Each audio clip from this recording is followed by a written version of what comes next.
My first guest of the show today.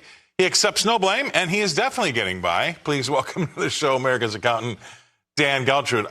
They are now angry, or he is now angry, at grocery stores for price gouging and corporations for trying to make some more money during these inflationary times by making you pay the same for that soda or that candy bar, but getting a couple ounces less. What say you?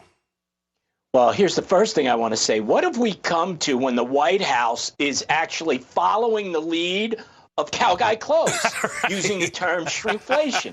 Right. Who would ever believe that? I don't know. But here's what I'm going to tell you about believing stuff. I don't care where these inflation numbers come in this week, Scott. Whatever they are, the reality of it is they're much higher. And I think any consumer out there will tell you there's no way these numbers are as low as what's being reported.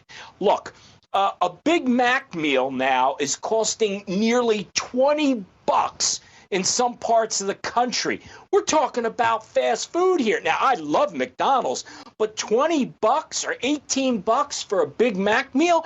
I mean, how can anybody say inflation is getting better when we're at that point? So with that said, inflation is still way too high, and I can't see the Fed dropping rates beyond, let's say, June. At least if they're smart, they're going to hold back because it's way too sticky right now.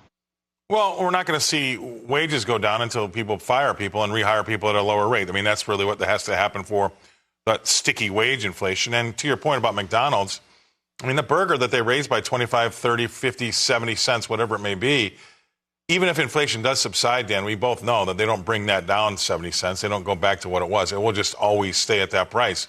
So we're going to have to live with these things. So 15% of America owns 85% of the stocks, right? That basically, I mean, that's the generally accepted rule.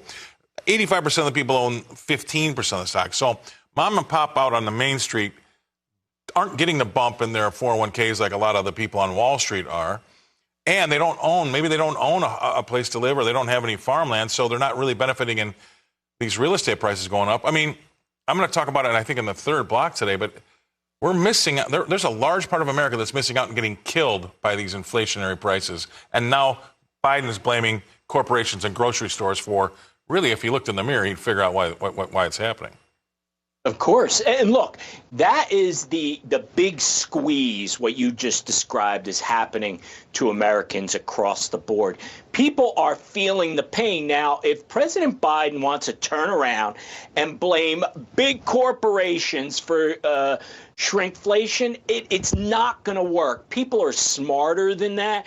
And it's an election year, right? So now everybody is super focused in on what the public may be thinking or how we can convince them of what they should be thinking. The bottom line is this: corporations are not on the ballot in November. Biden is. So he's got to find a way, a better way than just turn around and blame corporations, blame Trump. The buck stops with him.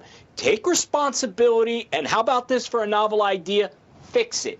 Wow, that's crazy, right? You're exactly right. And so, to your point, exactly what you just said, that's why the term Bidenflation has now fallen flat on itself, because the average Joe, and you can look at all the polls that I see, and I'm sure you've seen them, just is not feeling very good about the situation in the economy. And that's because they're actually talking to people that aren't on Wall Street, that don't have a ton of stocks in their portfolio or don't own a lot of real estate and haven't really seen the benefit of these inflationary practices that have really made those folks' portfolios go through the roof. While if you're living paycheck to paycheck and renting, this has been a disaster. And I don't think that's too harsh of a word. What do you say about that?